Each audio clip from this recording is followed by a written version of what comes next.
You're listening to All Things 3D, where we talk about the world of fabricating, designing, and capturing in the third dimension. Good morning. Hi, this is Mike Balzer. Well, actually, it's about 10:40, so depending on where you're at, it could be a different time. No, you are not seeing double.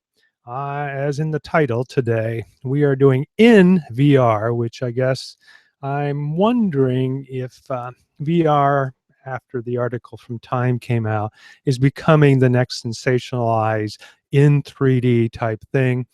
Yes, I am in 3D. I have a dual camera setup, so if you go out, get your Google Cardboard or your Gear VR or whatever you're working with and play this back on YouTube, you will see that I am in 3D, and the character behind me is me. I was scanned at the Maker Faire in San Mateo by the Great Fredini, who will be joining us in about 20 minutes. He is a very interesting guy, and glad that he can be part of this show. And yeah, I'm really looking forward to this. Got to make sure that I have everything set up. I seem to have lost my connection for my own audio, so hopefully I'll be able to hear him when he comes in. But because it's just me today, Chris had something pop up in the morning and won't be able to make it. But, you know, you're first, so I'm going to go ahead and move forward with my items for today. And we'll get right into the first item, which will be, let's see what we got.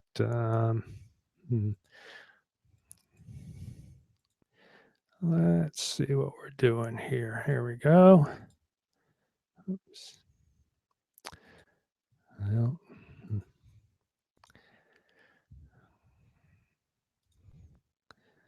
okay, give me just a moment. And there we go, show.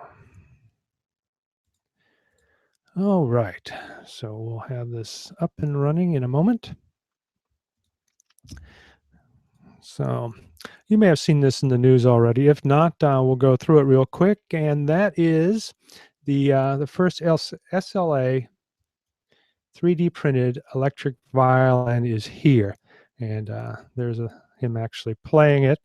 I've actually got a video that I'll go ahead and play right now that kind of goes through what this character has gone in order to create this thing. This thing was made out of SLA, and having a film run, camera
essentially talks about the actual process being used. But if, you know, I don't know a lot about musical instruments, but however, the body of the violin is very important in the sound that it makes. Since there is no body, essentially it's just a frame, and then it must be mic'd in such a way like an electric guitar, and then but I guess the positioning and the way the strings are makes it the equivalent of it. And as you're probably aware of, the DSPs, or the processing of sound now, can be very realistic. So So that's our first item. So essentially, if you're into creating musical instruments, you might want to take a look at that. That is obviously just another direction to go if you're into 3D printing and using the technology. However, my Form 1, I don't think could print something like that in that large of a size. So on to the next item. So as you're probably aware of, we now have a 3D printer in space. So somebody has taken upon themselves to write a little guide and brochure uh, about what it takes to print in space. And so I guess the people behind Maiden Zero uh, put together a guide, and let's see, Phil Cotton, Future Engineers, and presented it at the large maker thing that occurred at the White House the other day. But essentially, the big thing, which kind of makes sense, is that you would print with no supports. And it says the big reason for that is that you don't want tiny particles. But if I remember correctly, and let's see where the image is, the actual 3D printer is enclosed to prevent that from actually occurring. Notice that you have your essentially location for your hands to go in. So this keeps the components or the particles from ever leaving the chamber. So I thought that was kind of odd that they would make that comment. Some other comments are, obviously in microgravity, supports aren't really necessary. But it also goes through and talks about how you should actually provide hanging geometry. I guess that's important. And then as it says here, so kind of an interesting thing. I'm going to download it and look for it myself. Not that I'm going to have anything that I want 3D printed in space, but I guess the whole point is that the White House Maker Education Initiative, they wanted to bring young engineers into the fold if they're planning to design something to be printed in space. As you're probably aware of, the whole purpose of this is to allow the scientists as well as astronauts up at the IS to be able to print components that they may need. If you remember the wrench, but other things have been printed now as well. So that gives them the ability without having to send the part up there. You just send the electronic file. So I think that's pretty exciting, and I look forward to more work in that area. All right, well, let's see what we got in our next item here. So that pretty much covers my news item. And without Chris, I guess we're going to go fairly quickly until Fred joins us in a little bit. But let's see what my next item is here. Oh, so we can go right into the scanner darkly. But yeah, I guess I can go into this. So one of the things that as you're probably aware of, is that I've been working on BioStep Capture, which is my application to work with a structure sensor. So I did a tutorial last week, and the tutorial is now up on the website. So I guess I'm giving myself a little bit of a self-promotion here. But, I put together this little video to show how my application works. And with that being said, kind of a tutorial on how to work with the structure sensor if you're not familiar with it, but more importantly, to use the new features in my application. So as you can see, there I am speaking. So I thought it was very interesting. I was hoping to get some people to actually provide some feedback, which didn't happen. But I do have a few people that have watched it already and thanked me for providing some information on how to use the structure sensor and scanning properly. And, they're like many things, it's a tool, and you have to figure out how to work with it.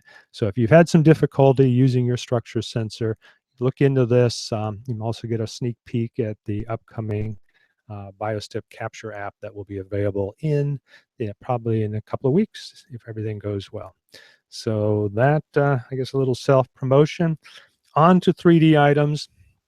Let's move into, let me pause that so that it's not running. We covered, in the last 2 weeks, another product by a company called the the bezel, which hooks up to your iPhone or Android and provides kind of a laser-based scanning system for about $49 that's been launched on Kickstarter and doing quite well, I can say. And now there seems to be another unit out there called the Eora 3D, which they're unveiling for $199. I don't think it's actually on Kickstarter yet. So I'm assuming they moved around into doing this because of the bezel, and maybe they bezel jumped the gun on it. Who knows? However, for $199, you get this little cylinder here that mounts to your iPhone, and then you have a little turntable. Now, what I've noticed, and it makes great sense, one of the things about laser-based scanners is that they need some type of camera so that it captures the images that, because essentially what you're doing is you're taking a line laser, just presenting it on the actual object itself, projecting it, and then taking a picture of it. And you do this over a period of time, and then you take these images that show where the laser is and the deformation of that laser line, and then you combine them together. And this has been around for, well, at least I've known for 3 or 4 years, maybe obviously longer than that. So it's just been a matter of time before you take the abilities of the RGB camera in this case, the iOS device. And as you're aware, we've been doing this with the structure sensor for about 2 years now, thanks to Jeff and his team at Occipital. And as you know, I've done tutorials on that. And so kind of the same thing. So I'm not surprised that this is coming out. This actually looks like a very polished design, very nice. It has a latch system, so there's probably a calibration process where you have to calibrate the actual lens itself on the iOS device as well as the laser. And then as it shows here, a turntable. So this is probably controlled, since I don't see any wires, by a Bluetooth mechanism. So all these things are probably wireless. So for $199, it seems very interesting. And it's kind of provided a product that is far cheaper than a lot of other things out there. And this actually looks pretty cool. So here it is here, set up. And as I mentioned, you probably align the two, the laser as well as the camera, because that'll be important. So there's probably some little tutorial or a calibration process that you have to go through. So it's talking about a series of images, which we just talked about. It can scan objects to 200 millimeters tall in around 5 minutes. Now, 200 millimeters, that's 20 centimeters. So what is 20 centimeters? Oh, about 8 inches. So that's not too bad. So it shows here scanning a little object. So there it is on the screen. Actually, that's quite impressive. So let's go out to, let's see if they've got a website. Well, I won't take any more time here. I'll make sure it's in the show notes. Oh, actually, I will go because, I want to know more about this. It actually looks like very intriguing. So here we go. Maybe they have a promotional video as well. So, very interesting. Hey, it's Fred. Hi, Fred. I'm still covering a couple of items, and I'm almost up to you. So if you can hear me, please let me know. I hear you. I'm just lurking in the background here. Okay. I heard a little click, and I wasn't even paying attention to that screen. So it happens when you have to be the producer of your own show, and you're the only one in your show today. So sorry for that. Chris won't be joining us, as I mentioned in my email. All right, well, let me finish up here. Are you looking at my screen? What do you think of this cool little thing now that I've got you? Go ahead and turn on your mic. I want to hear some feedback from you. I think this looks cool. I guess the question I always have with these little scanners, whether it's like, any one of these little sort of turntable-based things, is I just don't know what people really want to scan that's that small as compared with the accuracy of what is actually captured. And maybe because this is a laser-based one, it's probably a little better quality than some of the other structured light things that we've seen. But Well, I guess even like the MakerBot one, for example, that uses a laser and or Hmm. two lasers, right? So, Yeah. I think a lot of times you just need to model it to build something that's mechanically correct. And I can't really figure out what is the application for scanning little things like this. Yeah. Well, as you know, Fred, I do this kind of, I can't say for a living, but I do make a little money off of it. And the thing that I have found in doing 3D scanning, I've got a Next Engine HD, is it provides great mesh captures of organic objects. I agree with you. If you can model from scratch, that's great. But if you've got, let's say, a sculpture or something, and you want to capture that detail, somebody's already put the effort in it. A small object like that, a laser scanner, I think, is the best direction to go. In saying that, I don't think the MakerBot scanner was worth anything. It was basically an open source design that they rushed to the market. Now, what's intriguing about this, one, is its cost, and two, the fact is that it's using the high quality camera, which is very important in capturing that line deformation information. So I can see that, plus capturing the textures. As I don't know if you had joined and I was showing the images down here. So yeah, they've actually got a little Well, that YouTube looks video pretty playing. good.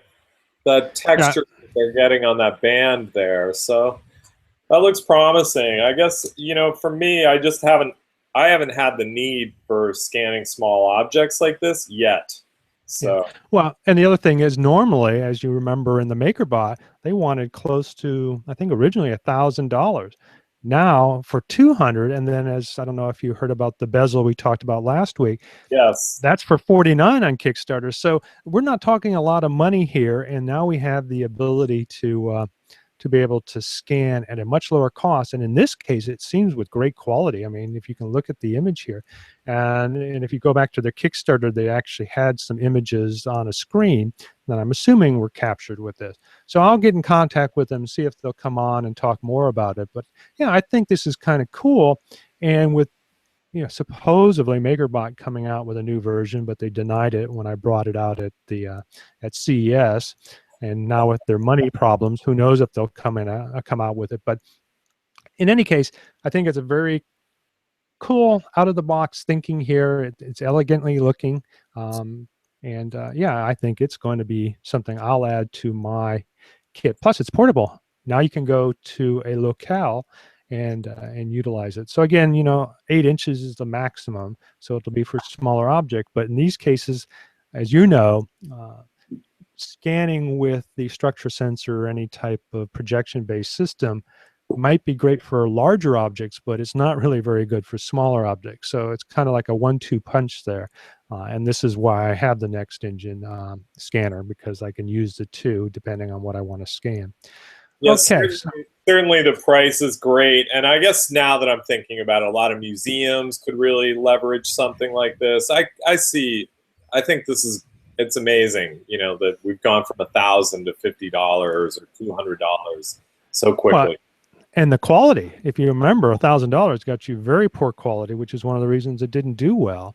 And this thing, because, as I have found out working with the structure sensor with occipital, as you know, I do some development as well.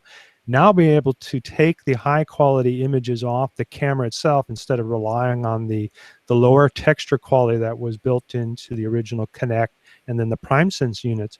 I mean, we can now get some really good quality. In fact, let me jump back to my dual image here. I don't know if you saw this when you in celebrating now in VR. If you've got some VR goggles, you'll be able to look at me and I'll be in VR, as well as the character that might look familiar to you in the back there. Oh, yeah. So put on your VR goggles and try it out when we're done. It'll be up on YouTube. But this is one that I had scanned with the new textures. And let me bring it a little closer. My camera may not focus, but this is what I call my tiny wife. I take her with me when I go on the road. But essentially, a couple things. One, as you're aware of, you can get some pretty good mesh detail, but with the the current camera in those units I just mentioned, you don't have the texture quality. And that's why I kind of moved to the structure sensor and the iOS device, because I now can get very good color. Here's another example. So,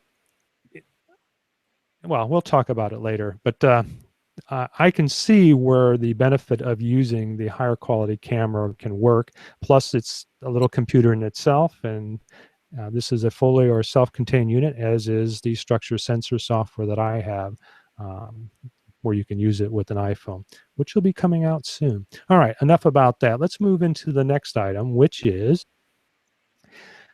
gee, we were just talking about them, Apple. You know, as you're aware of, Fred, Apple bought the Prime Sense, and we all kind of wonder what they're going to be doing with it, but it just seems that they've granted, or the patent office has granted 49 patents, but essentially this is a combination of multiple patents that's in this article.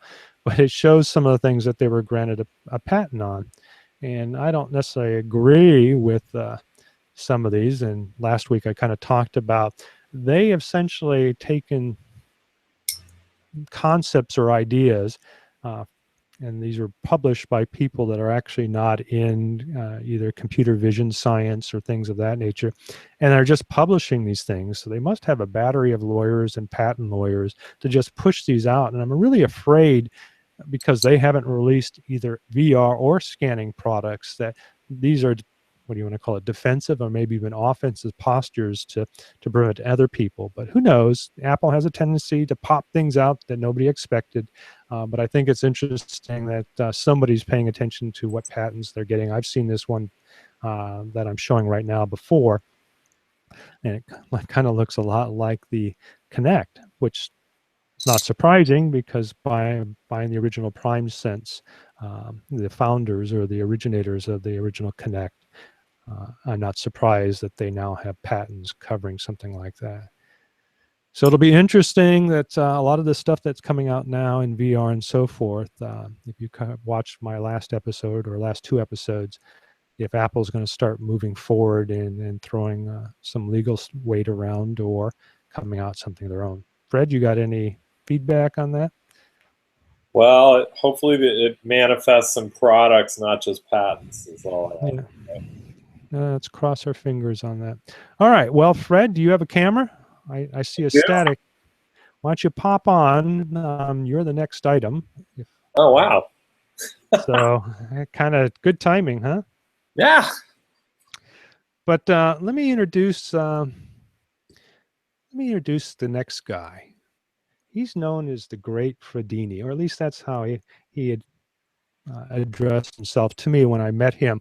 What was it? Gosh, 2013, October or November. You were our third guest. Our first show had two guests, an in-house guest, a local dentist that I've interviewed, Dan Kopp, and Brian, who used to work for Made Solid. And then the next episode, we had Fred.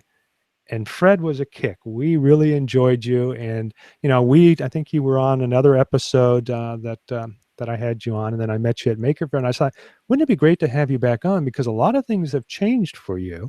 Not really. You still look like the same guy. But I saw you at Maker Faire, and you just had all kinds of people around you wanting to be scanned. And I'm just trying to think of, how do you do it? Because when I set up something like that, the kids all come to me and want to be scanned, but the adults don't want anything to do with it.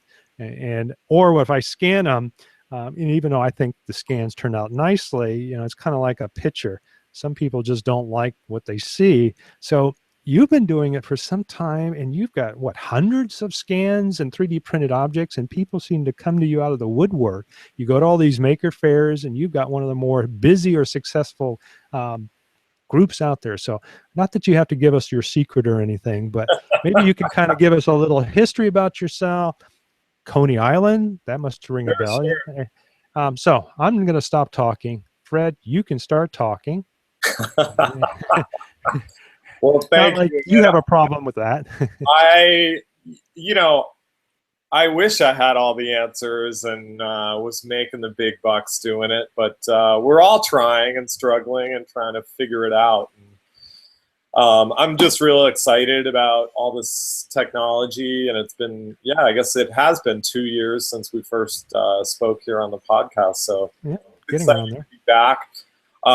Certainly, things have changed and are, constantly, developing. I did bring first off, I wanted to apologize because I was so flustered with all the people at Maker Faire. I totally could not remember your name, Michael. And it's like, of course I know your name, but I was just so overwhelmed with it all. But that Okay, was a lot of fun. I sometimes forget my own name, so it's all right. I take it like a man. I went to save your file and it was like complete blank. Anyway, I brought a couple. I have a bunch of work to show. A lot of the stuff. I know you wanted me to hold it up for the webcam, so I can start with some of that. But a lot of the stuff is big, so I do have a couple slides, and I guess I could cut to do a screen share. Yeah, you can do that. Are you? I forget. You're near the Bay Area, or you're a couple hours away? I'm about 3 hours away.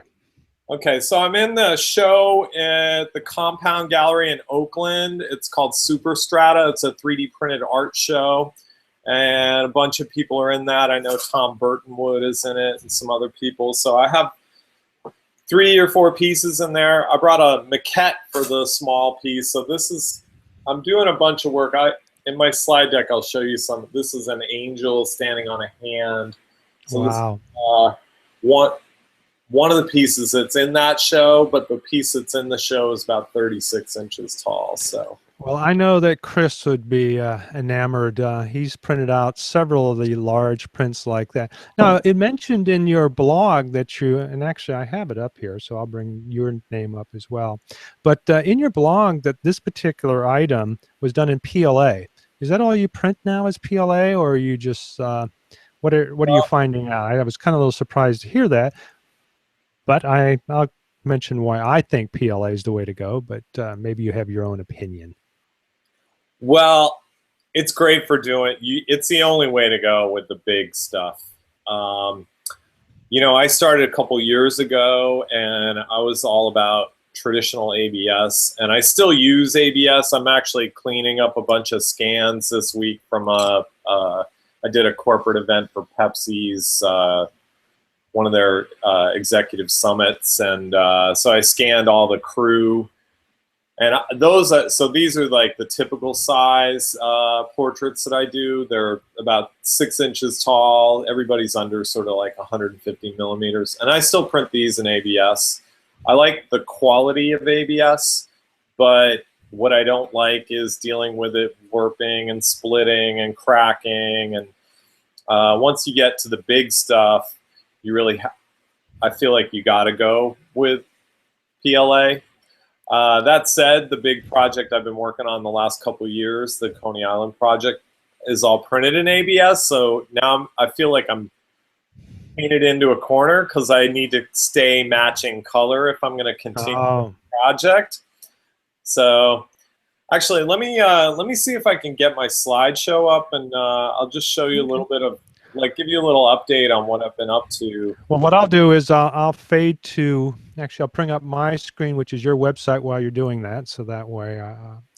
But the other thing I wanted to mention, I use a product called Polymax from a company called Polymaker, and I backed them on Kickstarter, and I don't know if you've tried it yet, but it's a PLA-based material that has the strength of ABS, but all the qualities and advantages of PLA, and I love it. And it's a few dollars more, $5 or $6, but I love it. And if you haven't started working with that, you might look into it, and you might not ever go back to ABS, even on your small items.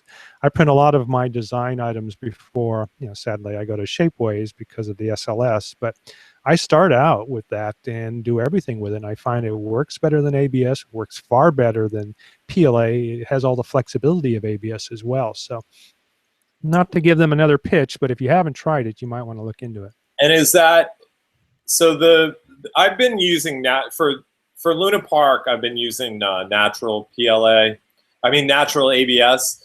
And the issue I've had is nobody has that kind of like ivory kind of color in PLA. You can go with sort of like I really like the sort of natural / clear kind of PLA and the sparkle that it gets. But in terms of trying to color match with the Luna Park project, that's where my dilemma. So I was looking at actually I had a nice conversation with Polymaker at Maker Faire, and was looking at Polymax. And I think that comes in like a white and black now. Yeah. So you're limited in your colors, but from my perspective, just creating prototypes, it works well. But yes, for color matching, but I also find myself painting a lot now too.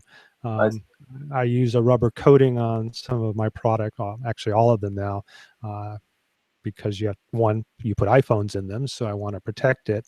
And plus it provides a better gripping material. So, but on that, you got some images to show. I'm going to jump out to your website, and if you're up already, I won't say that. Okay. Yep, I see it. So go ahead. Are you seeing all the bars in the side as well? I am, but that's fine. What if I do that? Do you see it? I still see it. Oh, you see the bars in the side or not? I see the bars. Okay, let's see if I can hide that. Sorry. Hide format bar.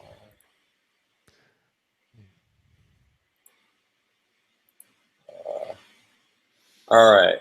Oh, here we go. All right. Well, we'll try. Well, let's just. Okay. So here's me. For those of you that don't know me, I worked in Coney Island for a long time as an MC and sword swallower in the Coney Island Sideshow. This was in the 90s, and just have continued to kind of be involved with sort of Coney Island and an organization known as Coney Island USA.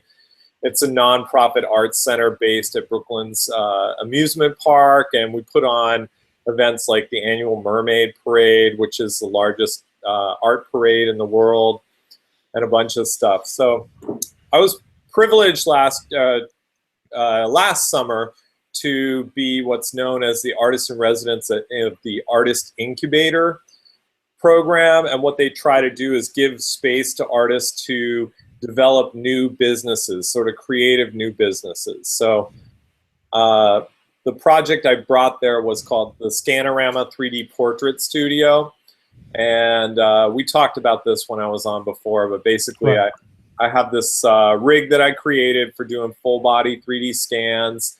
And now, if I remember correctly, Fred, you also went to Kickstarter with this too and was successfully funded. Is that correct? That's right, and that was what initially connected the two of us. I think you saw. Yep, that's true. Press around that.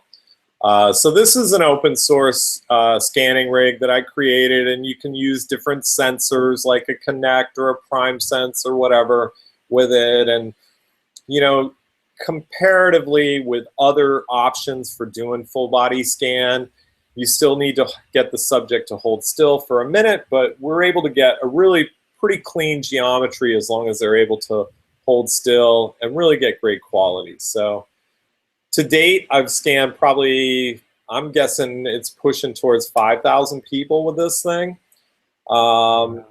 So just, most of what I do in terms of output is single color prints.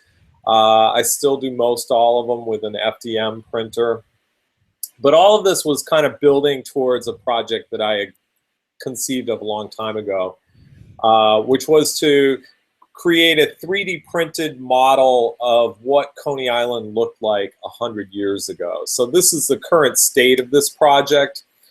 And all the figures that are in it are 3D scanned with my scanning rig. And they're about 6 inches tall. So the central tower in the foreground here is 6'8". Wow. And this is all 3D modeled buildings and architecture with the addition of all these people. So this is what was known as Luna Park. This is the creator of Luna Park, Frederick Thompson. He was kind of this renegade architect, a dropout from the Beaux-Arts Academy. And Luna Park was really a showcase for all kinds of cutting-edge technology that you know, as presented as entertainment. So this is brand new. Edison has just invented the light bulb. You know, the roller coaster, another Coney Island invention, hot dogs, like all of these things were invented in Coney Island, and Luna Park was really this showcase of this new mechanical age. And it was really before the automobile was really out, and it really was this kind of like magical place where all this new technology, including things like infant incubators, were showcased. So Coney Island nowadays is not so fancy, and I really always wanted to kind of like recreate it. Here you can see scale-wise just how big the installation actually is next to me. But I've been working for 2 years on this project, and it really has been a great learning experience. There's probably about 10,000 print hours in this model. And I hope to continue with a second phase of it. And I have a punch list of new architecture I want to build. But I'm actually having an event next week to celebrate the conclusion of phase 1 of this project and conclude the Kickstarter. So I'm really happy to have it's connected me with so many people and really opened up so many opportunities for me. But you know, I kind of feel like I've hit the end of this Kickstarter. I'm thinking about it. How can I get a phase 2 going? And so that's sort of like what I've been up to the last couple years. And as we said, this is all ABS plastic. I think if I were to go with the phase 2, I'm looking pretty hard at things like the Polymax, Polymaker Polymax, and how can we print this in PLA, just because I can print much bigger pieces. Basically, everything in this fits on a Replicator 1 or a Replicator 2X, so they're all small pieces, no bigger than 6 by 6 by 9 inches. Let me ask you, I mean, are you a purist and don't feel a coat of paint is not the direction to go? Or do you just like the fibrous? And well, if you painted anything, you know that still comes through. Are you just against painting it, or I kind of like the ghostliness of the ivory color, and you know, I'm not a huge fan of full color 3D prints. To me, they look tacky, like Hummel figures when they're the people. You know, once I started painting the architecture, then it opens it up. Like, then I have to paint the people. No, I'm just talking about a base coat of one color. So you were talking about matching. You could probably find I can't think of it. So a matte type finish that should match that fairly well. And I like the luminance that the plastic has, and you know, in the latest work I've been doing, it's all just natural / clear PLA, and I really like that look. So, and I actually use that as a diffuser on my product called Neoti Bright, which we should talk about. So yes, I'm a fan of the PLA natural. It doesn't make sense, but I guess it just doesn't have any tint to it. But in this case, these are opaque. Well, there is still a translucence, even though they're ABS. There's a little bit of kind of translucence that happens, and my fear is painting it would lose that quality. And you're probably right. So forget my idea then. Well, it's it's all one day at a time, and I tend to think about it way too much. So the new work that I'm doing, these are 2 other attractions that were in Coney Island. One is Creation and Hellgate. So these were attractions at a competing amusement park to Luna Park. Creation was an illusion. It was the main entrance to the park, and it also was an attraction that depicted God's creation of heaven and earth in 7 days, and it was an illusion created by a magician. Hellgate was sort of the Dante's Inferno ride, where you would ride a boat down into a whirlpool and go through all these vignettes of what it was like to descend into hell. So these are sort of my starting point for the new work I've been working on. And the big exciting thing is this summer I am just about to kick off going to have an artist in residency at Wheaton Arts Creative Glass Center of America, where I will be perfecting this technique I've been working on of casting glass from 3D printed positives. So we're doing a kind of lost PLA type casting to cast glass. So this is the subject matter I'm working with for this. So the original proposal was I wanted to do a life-sized cast glass sort of creation attraction, and then cast iron Hellgate kind of attraction. So this was my original proposal. And I'm kind of working on these themes. So I don't know if you've met Vernon Berry, Jet Guy. I don't think so. It sounds familiar. I think maybe we covered him on one of our shows. Well, he's a friend of mine I met at New York Maker Faire. He built this. He calls it the Ulta Replicator. It's an enormous 3D printer, FDM printer that he built. Has a 4-foot cube build area. And I met him at Maker Faire, and I kind of told him about my idea, and he offered to help me build a printer. So I wanted to be able to print at least a 1-foot cube. And this is what we call the big boy. It has a 14-inch cube build area.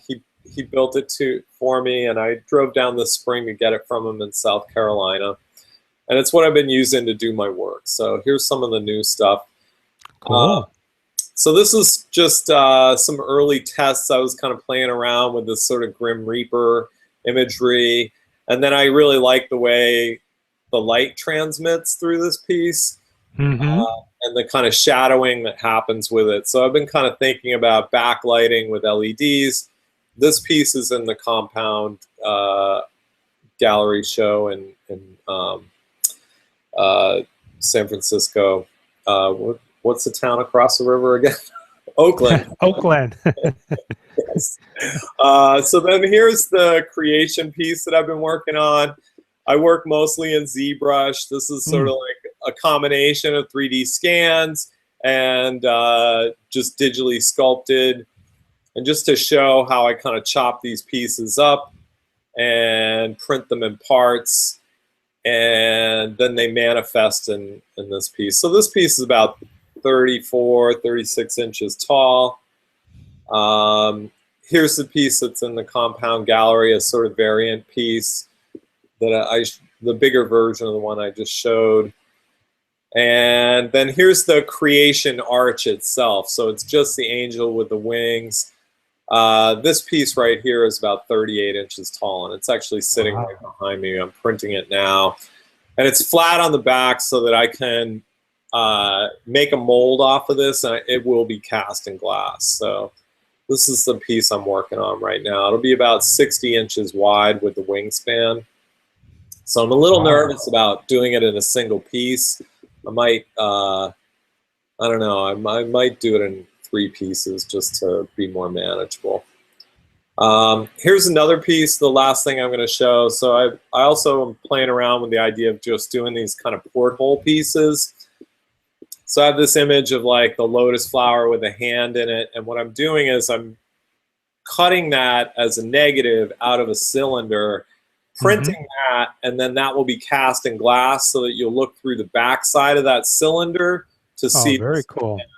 So that's I'm gonna try a series of these at the artist in residency. I've got about half a dozen of them made up with different imagery, and we're gonna see how that works, because I think it would be nice if it were polished on the front to just look into the glass and have that depth. And I'm trying to figure out what makes sense, you know, why am I going through all this effort to do this in glass, basically, right?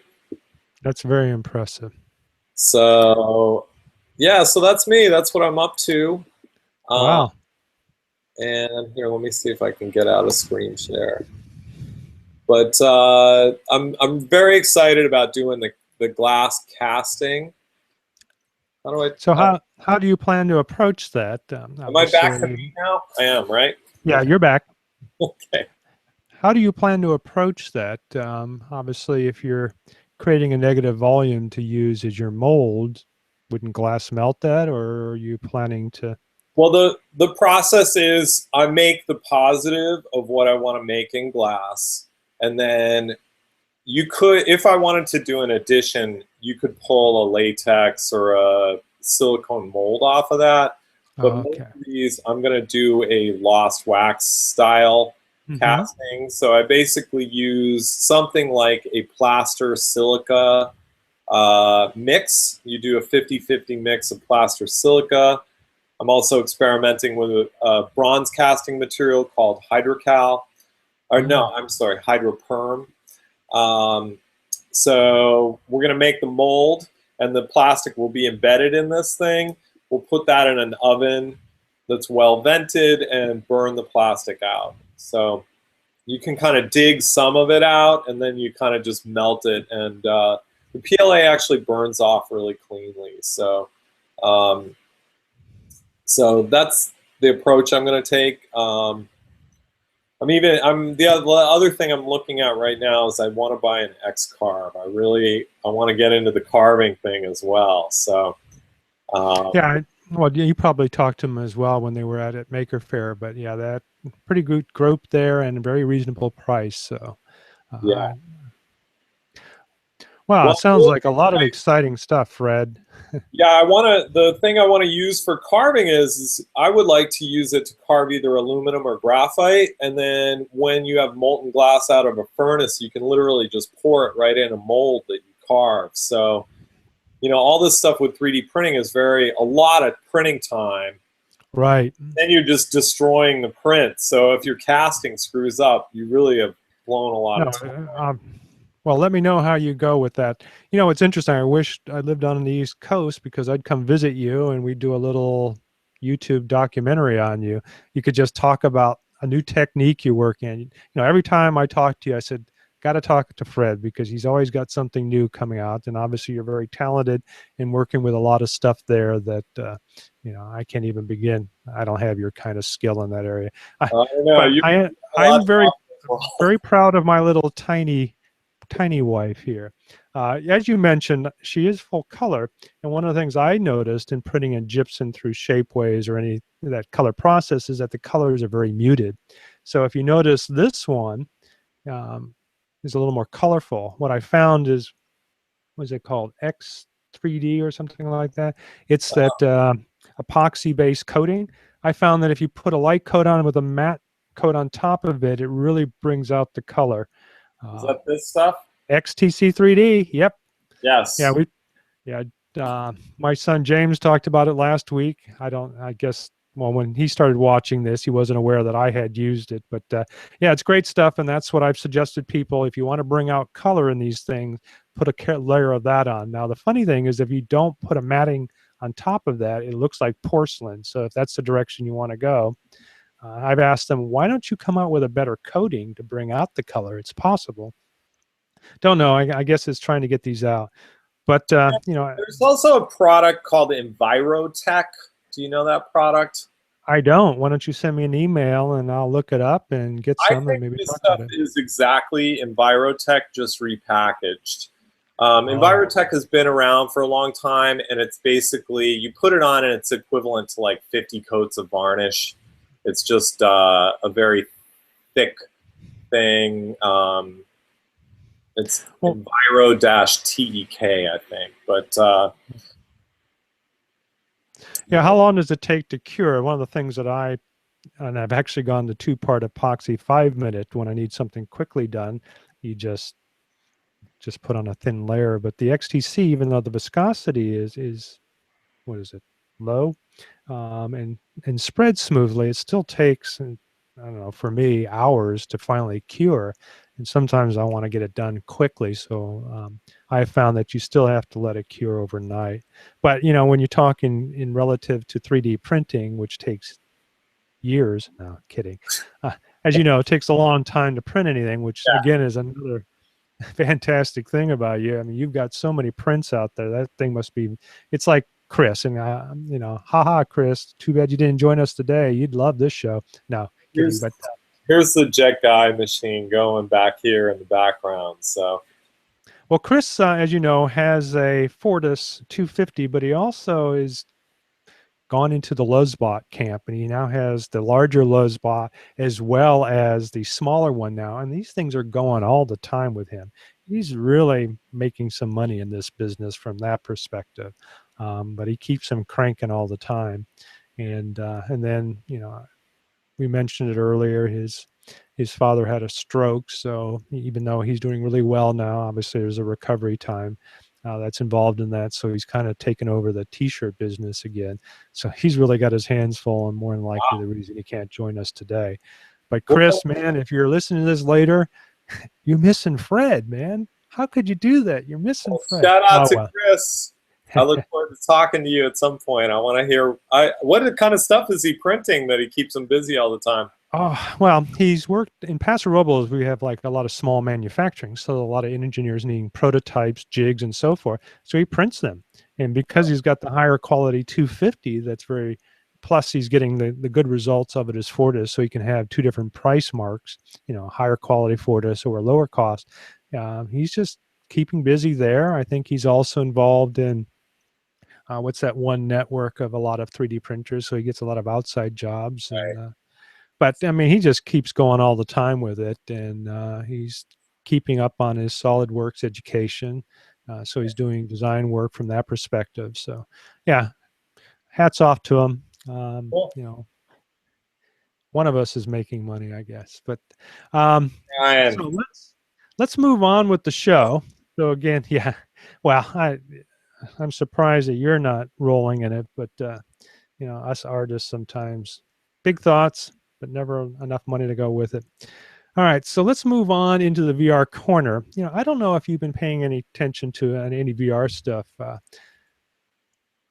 Fred, but one of the things that I have been doing is spending a lot of time in it, and the Hex thing I think is really fun. And the reason why I feel VR is an adjunct to 3D printing is because it allows you the flexibility of looking at an object in 3D with goggles.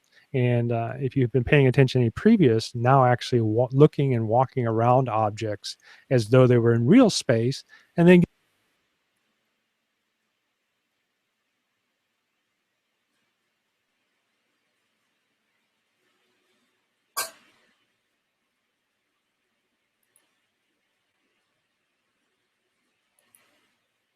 Crap, I lost the internet.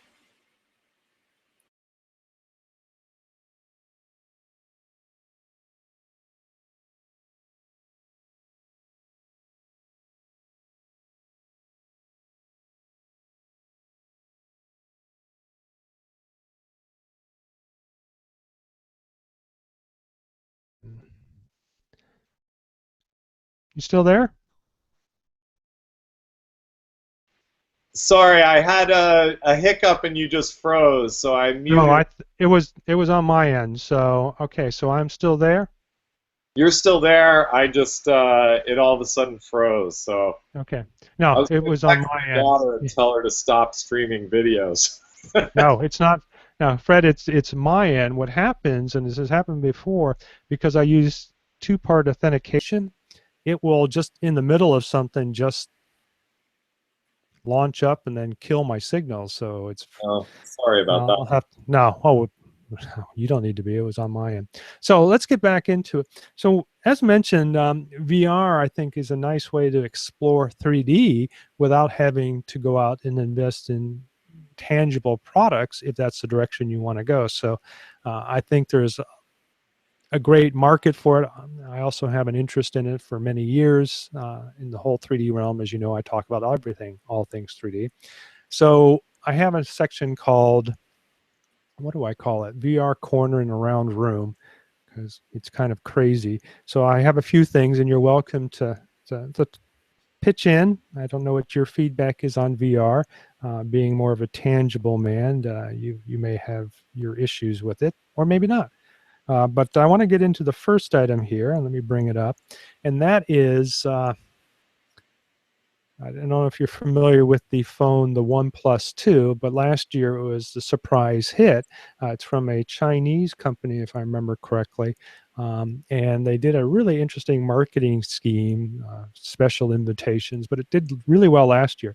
So in order to kick off this year, I guess they wanted to do something different. So if you see behind me here, they did a VR, and I'll go full screen with it, that allows you to follow the CEO of the company around. Now, one of the things I did notice is that even though YouTube doesn't support it yet, they're going to be supporting 3D. In fact, if you looked at my image with your goggles, I'm in 3D because I use split cameras. But what's kind of cool is that here you have people coming into the image, but you can always rotate around and look at other things while this guy's talking. And it's funny, they do take control of the camera sometimes, but there he is. And for some reason it stopped. But I think it's kind of fun that that they went this direction so you can go with them. And let's see, probably about 30 seconds in, he'll take you on his tour. And as mentioned, you can go around.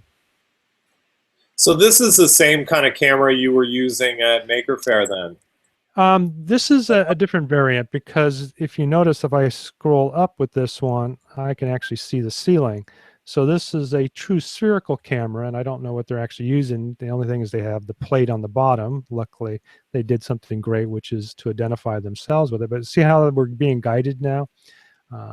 So even though you had a 360, they repositioned your camera to follow him. And I'm pretty sure, I haven't tried it yet, but I think it repositions even your positioning of your camera, so you just don't follow going backwards. But I think that's kind of cool. But I don't know what camera they're using. Maybe I can get them on to talk about it, or I'm assuming it's probably some marketing company. Okay, there we go. Went in the wrong direction. But you can use this on your stand. Oh, maybe that's the reason. I'm going to drop this down. It's probably killing my signal to 1080p. Now, if you're not familiar with VR, because it essentially creates a wide panoramic at 4K, your viewing space is only about 1080p or worse. So a lot of people complain that you're not getting a sharp quality of 4K. Well, that's quite true. Plus, some of the 4K, and I don't know what they're using for a rig, doesn't actually present 4K in the what you're seeing here, but the whole panoramic or spherical is 4K. But I think it's kind of neat, and if we got tired of looking at him, you can actually go around as you're still walking. So, and then let's jump a little bit further. Now they're in a meeting talking about the advantages of it, and you can actually look at their little space, look at all the people in it. Like in a real meeting, when you get bored, you just start looking everywhere. So I thought that was kind of fun. So I think there needs to be some type of marker that automatically repositions your camera when a new speaker is, but maybe that would be irritating as well. So I think, hats off to them trying something novel. A lot of people were talking about, hey, did you see the VR presentation they did? And some people thought it was boring as far as a launch of a phone. And I guess the phone isn't, well, some people think it's great, but some people feel that they're kind of behind in certain areas like the screen resolution and so forth. But they had a good point that screen resolution, the higher density screens take up more battery, and they wanted to conserve it. So, maybe they found that 1080p versus 2560 or even 4K just really wasn't worth it in this market. However, from a mobile VR perspective, I think 4K will give you a much better picture, especially when you're looking at it, this close to your eyes with magnifying glasses. So I think this is really a cool technique. Again, hats off for them for, attempting to move forward with it. As in the title, now in VR, and before you remember, now in 3D, now in VR. And I actually have taken advantage of it as well. In this particular broadcast, when I go back to my dual screen, you can put your VR goggles on and enjoy it. I was thinking about actually doing this with your goggles. And by the way, if you have an Android device and you watch this on the YouTube player, it will give you a Google Cardboard icon, and you can watch this in stereo, which means it'll be presented in both eyes. The sad thing, they don't actually provide stereo imaging like I've done with my image here. If you actually put your goggles on, you'll see that I'll have depth because I'm actually using two cameras side by side. So these are two images from two cameras. In fact, there might be a little bit of a syncing issue. I tried to prevent that from occurring. So if I blink, you may notice that one eye is blinking at a different rate. But I tried to minimize that as much as I can. The scan behind me, which thanks to Fred, is also in 3D. I did a image on I don't know, some renderer, and actually it was Otoy's rendering tool, and then I just rendered it out in their stereo vision, and they have some cool tools that they're going to be using there that allow you to actually create 3D items. Let's say in your case you're using ZBrush, you could render out, I think they have an Otoy plugin for it, render out your objects into a VR space and then view them with their viewer, which I think was pretty neat. I don't know if you've had a chance to see that, but you know, something else that I think is coming up in VR stuff. But yes, my image behind me should, if you put on your goggles, should show proper depth perspective on this. And this is where I think VR and 3D kind of merge, because now, since you have isolated images in both eyes with your goggles or the cardboard or a couple products I'm going to talk about here shortly, you have more separation. So you have a better illusion of depth than you have with the polarized glasses or CMY, not CMYK, anaglyph glasses, which are the cyan magenta tinted glasses. So try it, see how it works. And again, the OnePlus is also available in the Google Cardboard edition, but they have not enabled stereo, so I don't know if they used stereo as well as the 360 panoramic. So pretty neat, kind of like it. And moving on Hey, into Michael, VR. Yeah. have you looked at all at Double Robotics? Do you know about Double Robotics? New to me. It's basically, it's like a mini Segway with an iPad that mounts on the top, so you can virtually go to meetings. Or Yeah, it's called telepresence, and I have seen that one. Didn't remember the name. And then they had, when I was at Awe, something similar to that the city of San Mateo for the convention center bought into. And if it's similar to that, Fred, these things kind of roam around, and you have the picture of the person's head on the screen, and yeah, then you can see your camera. It was kind of creepy because they kind of roam around. I guess they can control them, and they were yeah. roaming around where people were. So I think that's kind of neat. So is that about the same thing, Fred? Yeah, I think that's the same thing. It's a bunch. There's a number of former MakerBot people that are with the company now, and I ran into a bunch of them at the 3D print show. It was interesting. They had one in the conference room that anyone on the internet could go and take control of and use. And apparently somebody used it and they broke into the offices. Like, they got the thing to open the conference room door and roam around their offices. And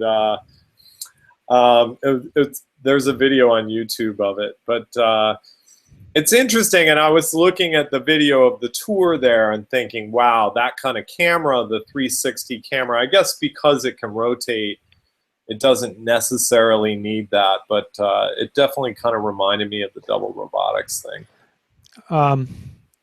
Yeah, and I don't see why they couldn't adapt that to it. As mentioned, though, a quality VR needs to be 4K or above, because again, you're trying to your image being spherical, or even in my case a cylinder with the V360, needs that extra information, because you have literally a very wide image. Instead of a 1080p, you would have 2 or 3 times that, because it's wrapped around an object. So I would understand the need for that, and then trying to push that through a stream would be a potential problem. But the other thing that could be done as well is stereo cameras like I'm doing right now.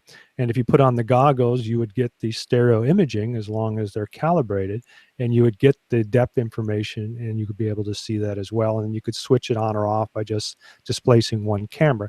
The problem with this technique, though, is that I'm having to split my screen into two, what's half a 1080p, 540 for each of these, 540 per image.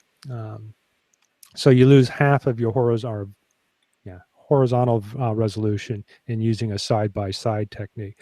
But there are right ways around that. You use interlacing, meaning not the horizontal line interlacing. Each frame, you do 120 frames, but 60 each, and then you interlace them so you still have the same resolution, but each eye just gets a different image.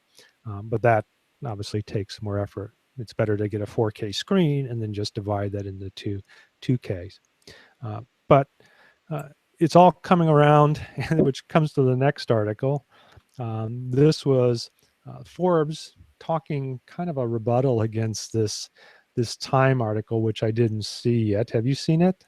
It shows August 17th, so it may just hit the newsstand, but they complain that it really set back VR, because there they have the guy, Palmer Luckey, who obviously is a young guy, kind of talks about, how he dropped out of college. I don't know, kind of made him into a geek, but he doesn't play, was it Dungeons and Dragons or something like that. So they make some comments about they really didn't do VR good here, and they've got him obviously green screened, and not even a good green screen at that, in a beach scene, and the goofy look there. So they kind of said, this really wasn't a good portrayal of VR, and they actually made it sound very silly, and the fact that obviously Facebook is involved with it. But you can read the article. I'll have it in the show notes. But they talk about how it doesn't look cool, and personally, I don't care what I look like when I'm wearing it. It's the experience. And I have a little system here that I'll show off in a moment, that you don't have to wear goggles to experience the VR, and I'll show you why in a little bit. So it's kind of a fun article that talks about why Time did a poor job in actually covering it. So I actually have to go out and find them. I might go off. I don't have a subscription to Time, so I guess I'll have to go buy it to see what they talk about. But hopefully it isn't as bad as Forbes project it to be. Not like Time would be able to kill VR, in my opinion. I think it's going to be the surprise hit of this Christmas season, because there's going to be the HTC Vive as well as the Oculus Rift coming out about a month after Christmas, but I think there'll be a lot of pre-sales. Any feedback, Fred? I guess the 2 cents I have, I'm a little skeptical about VR really taking off big time, because I think if you think about patterns in play with things like gaming, gamers like to play for an extended period of time, and I don't think it's that possible with a VR headset. I think you might be able to do it for half an hour at a stretch, but then you really need to take a break. Maybe as the screens in the headsets get better. But we'll see. I'm a little bit skeptical about it yet. Well, as I jump back to a little demo that I put together of my VR world, again, this is projected in stereo, so there should be some depth in. So this is something that I created. So yes, I do believe that that you do need to take a break, but shouldn't you be taking a break anyways? So it's kind of built in if you can only wear it for 30 minutes. However, do we know the long-term effects? I have found that I look at things differently now since I've been playing around with VR for a year. I look at the whole world as far as, well, what's my field of view? How much do I actually look at? How much is real? How much is not? And as you said, as the screen qualities get better, as the refresh rates get better, yeah. So I don't know if you could see that behind me there, but this is a VR demo that I created for the iOS device using SceneKit and Unity. I found some tools to be able to export my models out of Unity and directly into SceneKit, and then I had to rebuild lighting and so forth. But the cool thing about this, which you may or may not notice, um, is that this particular demo that I've been working with is a product called Neoti VR. And the Neoti VR system allows you to put the structure sensor, which is a scanner that you're familiar with, and walk around, because it maps out, obviously low polys, your surroundings. So it knows where all the objects are, knows where the walls are, and uses that information within the VR world so that you can literally walk around. It uses a velocity algorithm to be able to move around somewhat convincingly, and found, you talked about, well, you can only wear VR for so long before you get sick. And I think the main reason for that is our body thinks it's moving, but it's not. So there's a disconnect there, and I think that's where people have problems with the sickness. But imagine if you had a goggle system on that you didn't have that issue, because you are moving and it's moving. So you're actually involved in that environment. And I have a new demo I'm going to promote a little bit here that I'm going to be showing off MedX, and that's called Surgery, essentially where you're part of a surgical room environment. And I don't know if you're going to be actually the surgeon or just a spectator in a surgical procedure, or just maybe as you get close to a particular medical device, a voice tells you what that medical device is. Don't know yet, but here's a little sneak peek of it. This is running on iOS. So I'm running this through my AirPlay, and I found that it could be an issue. So we'll see what happens. Okay. So here we go. Let's see what, well, actually, sorry about that.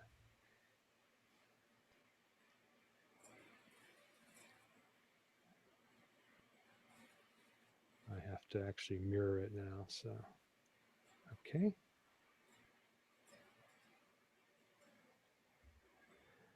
All right, so if you're ready, you'll get an experience of surgery for the first time. Can you see it? Yep.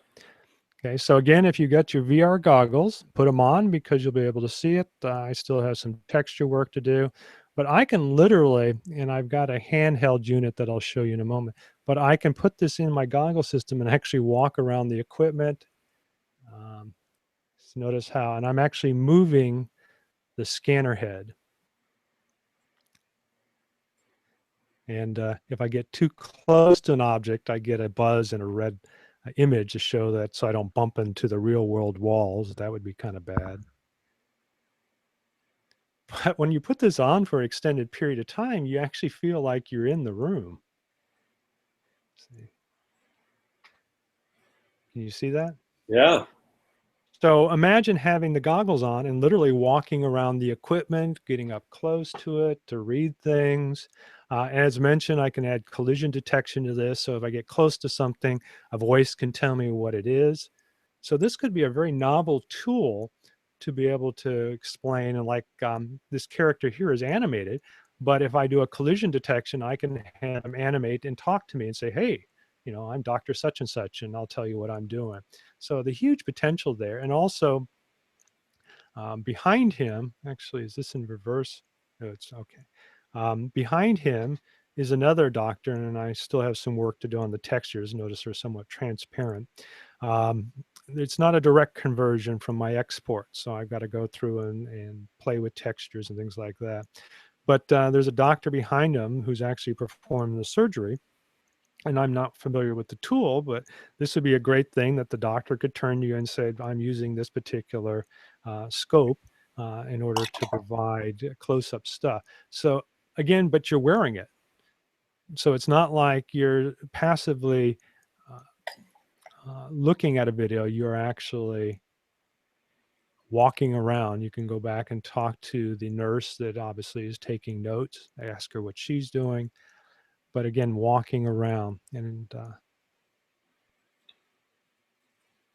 And this, I say, it works with the structure sensor, but since it originated in Unity, I'm also going to create a Unity version for Android. You just use a joystick since they haven't created a driver set for the Android device. But what do you think? That's pretty cool. So this is something I've talked with, who is it? Skip Rizzo, who's a big VR expert out of University of Southern California. And I need to show him this. So Skip, if you're going to my video right now, take a look at this and I'll give you a little sneak preview of it as well if you do go out and get this structure sensor. So I'm going to jump back to my own camera here. And we'll go back to this one. So again, I'm in VR land. I'm actually stereo imaged with depth information. So if you have a Google Cardboard, Gear VR, just play this YouTube video in it and you should see me in with some depth, and the object behind me should have depth as well since it was rendered in stereo. So to give you an idea of what that setup consists of, this is it. Essentially, it's a structure sensor and an iPod Touch and my Neode mount prototype case for the iPod Touch 6G, which, as you may or may not be aware of, Fred, is a $200 device. So altogether, with the Bluetooth grip, which will have some control of what you're doing as well, you can, I don't know, about 550 get in what I call environmental awareness VR.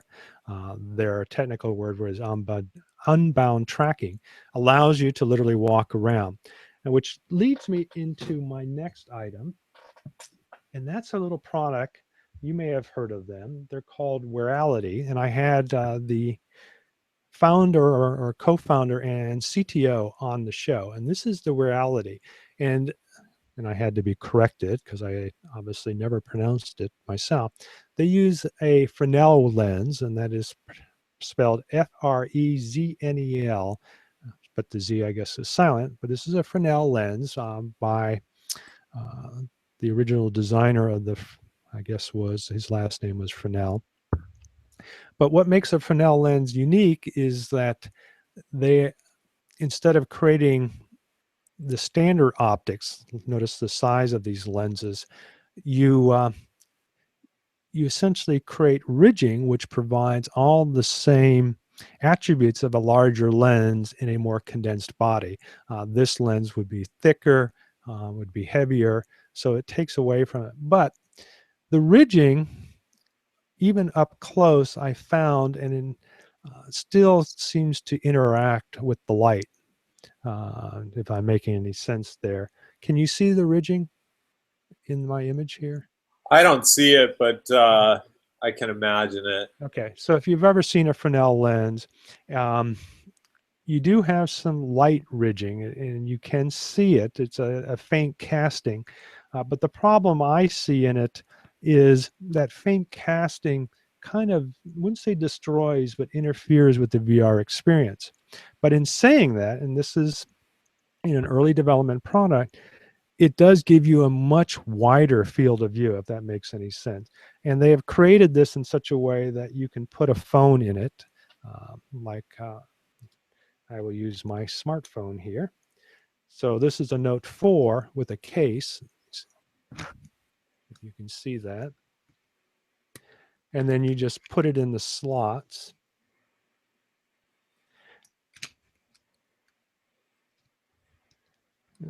Hopefully I can, you have to be coordinated, and that's not a gift that I was blessed with. Okay, here we go. And so you essentially place it in there, and then you can view it and just put your eyes up against it. And like I said, the problem with the lens is that you can see the ridging, but when you turn on the screen, which I'll do here, and by the way, I do have a demo of what I was showing behind me. This one here, actually already available as an Android, and I just need to put it out in the Play Store. mean, I call it med office, and essentially, yeah, you're the doctor and you're looking at the patient.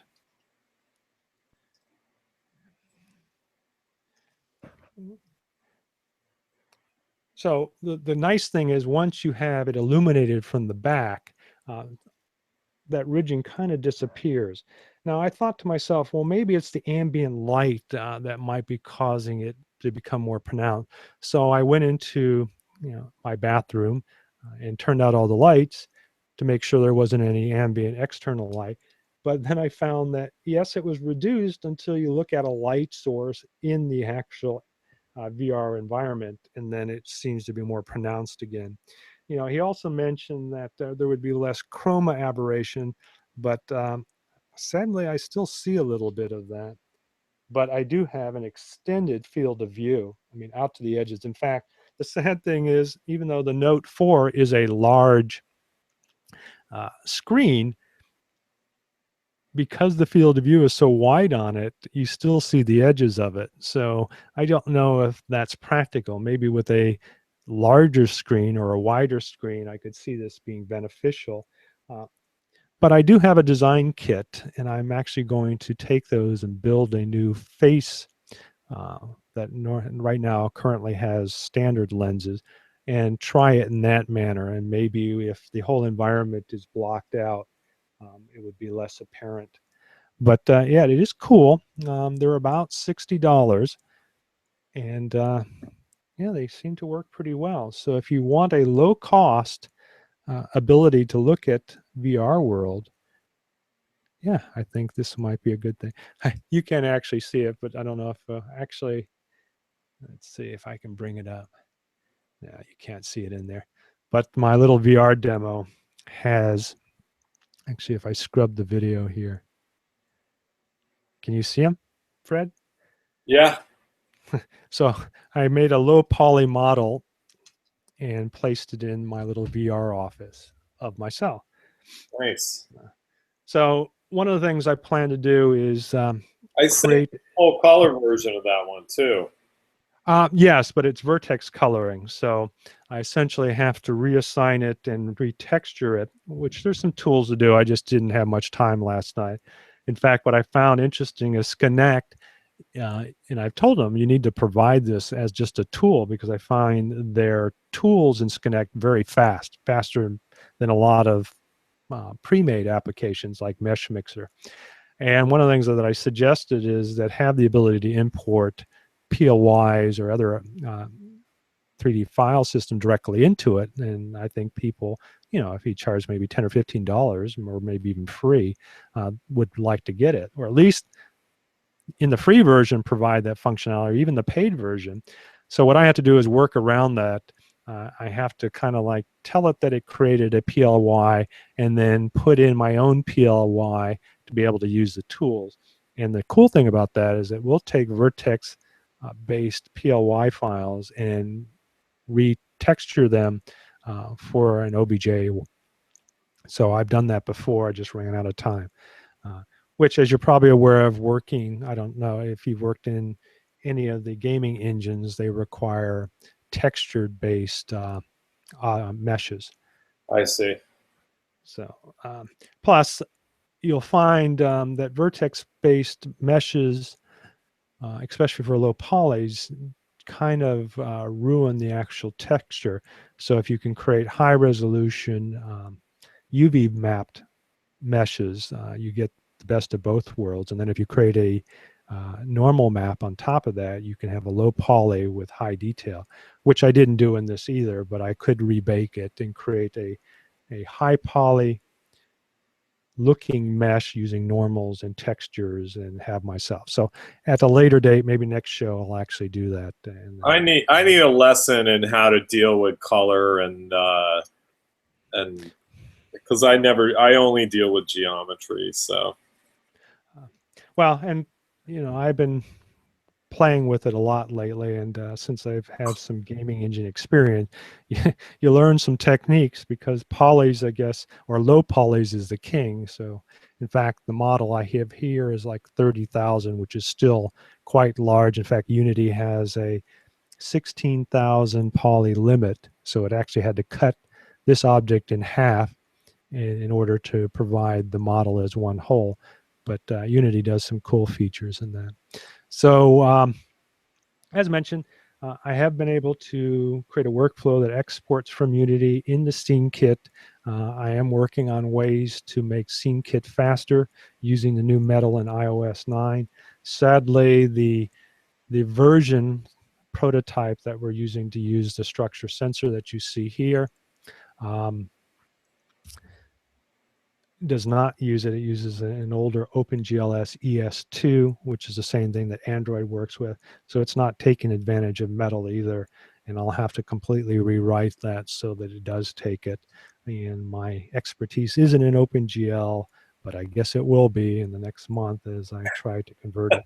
But the funny thing is that with SceneKit, at least in iOS 9, if you develop from scratch, it's just a switch now to turn on Metal, which gives you about 40% better performance, or at least what it does is it minimizes how much the CPU interacts with it and more the GPU, just like on your standard computer with a graphics card.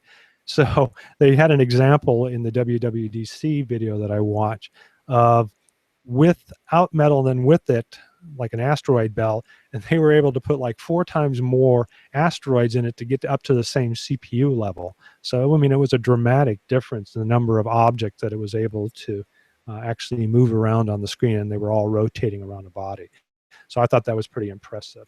Some people kind of thought because Epic, obviously, and Unity can now create very visually appealing, realistic game objects, that some people didn't think that this was anything of a big event. But I don't think you're talking with engineers, if they would have had some artists actually create some things. I do think SceneKit will be able to do it, especially if you use a workflow that I'm using to be able to bake shadowing, and they do have dynamics. So there's a lot of features that are in SceneKit. I don't know if it's 2.0 or the newest version in iOS 9 that will really make it very useful for people. And plus, Unity itself will export using Metal. So I see that the iOS is still going to be strong as far as a gaming because of the performance they've added to. Fred, something, and I'll send one out your way. If you want to get into VR, don't want to spend any money, because I'll send it to you for free. This little device here, I call it the Neodi VR. I would say low cost edition, but essentially this is a 1995 version of Google Cardboard that you, like the wearability that we just showed, you can attach it to the front of your phone. And this one's upside down for a reason, and I'll explain why. But you can then use it like opera glasses, especially if you get the grip and shoot case. And so then you don't actually have to wear the headset, but then you don't have both hands. But I feel I can be a little enterprising. I came up with this for the Android version, which I think is pretty cool. Have you seen those little Bluetooth gamepads? Yes, I have. Now, they're really cheap. They're like $20 on Amazon. And what I found is that it works pretty effective as a locomotion device. And you can see the screen here. Oh, that's cool. And you can use the joystick to move around. But since I've enabled Google Cardboard on it as well, you can put it in front of your face. And this is the reason why I reversed the on this one. So you can do this.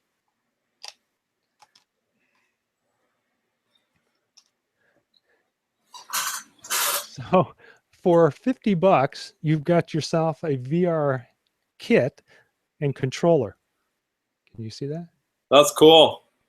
And so if you wanted to get into this, very low cost, and feel like Google Cardboard is not really the direction you want to go, look at, and the company who makes this, and I sell it as well, is Go4D, and it is Google Cardboard certified. And if you develop in Unity, as you're probably aware of, they provide the Google Cardboard what do you call it, user controls, so people can automatically switch your Unity to whatever device they're working with. Very cool. So, I mean, maybe actually I was outside. So as mentioned, you literally turn your head up and down, and then you use the joystick to move around.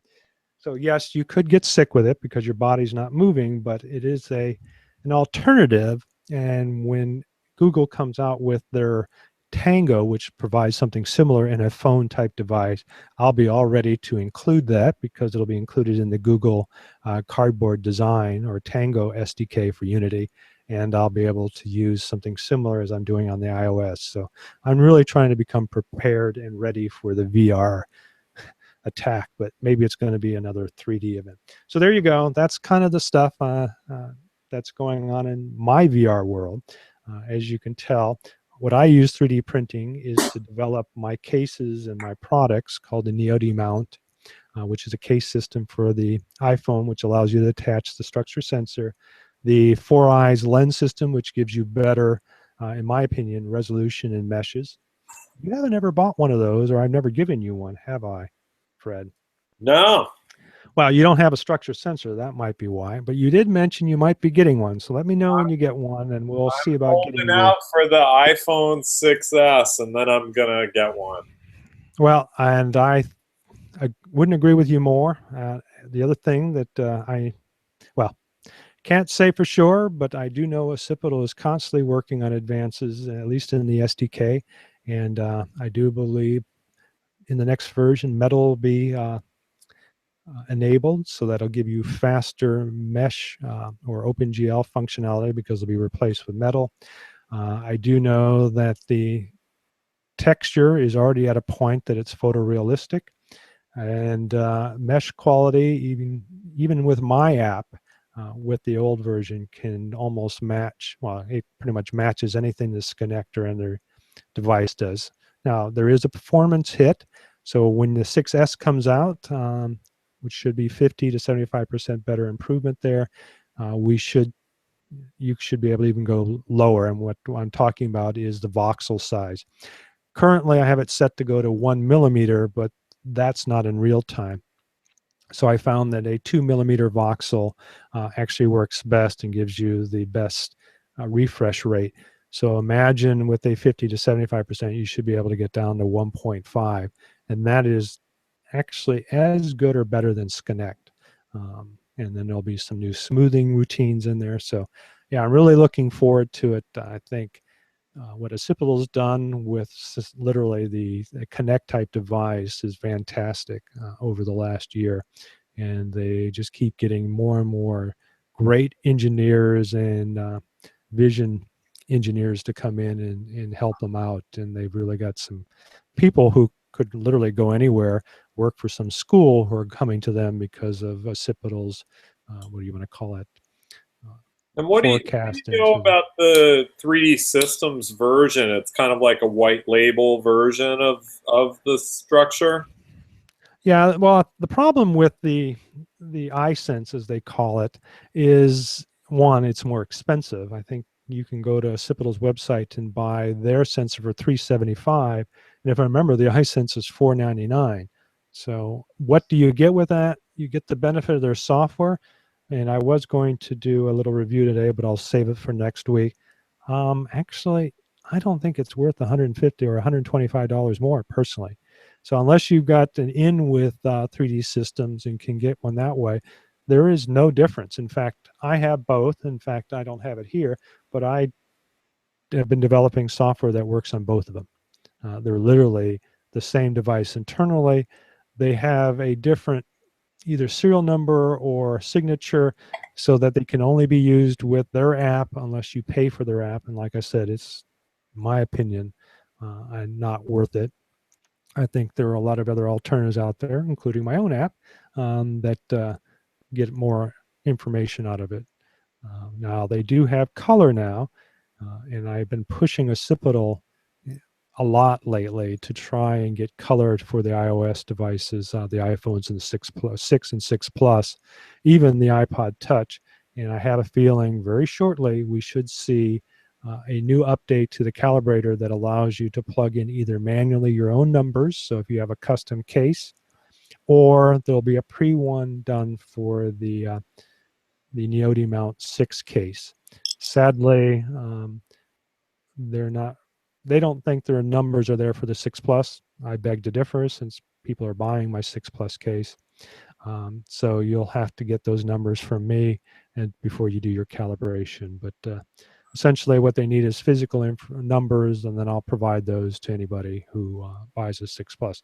But if you're just going to get the 6, Fred, you'll be good to go, because they already have the physical dimensions for my case that they'll be embedding in their product. So essentially you just select the Neodi Mount case and you do your calibration, and you'll be able to do full color.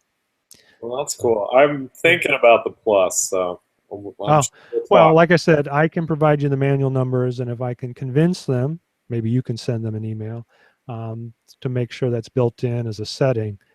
I think that I think a lot of people buy the 6 Plus because of its bigger screen, and I found that it's nice to have the bigger screen when you're scanning, because you can see more detail.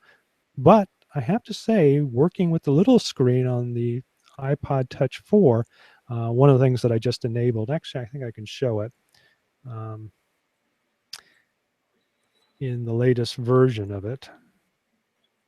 Okay, so let me try that. Get to it real quick. There we go. So if you haven't seen the software or watched the tutorial yet, you'll be in for a treat.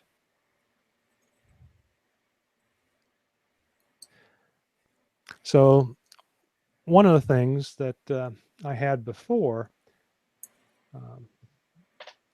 it now comes up with none of those features. If you click settings now, notice how the screen shows all the fancy settings.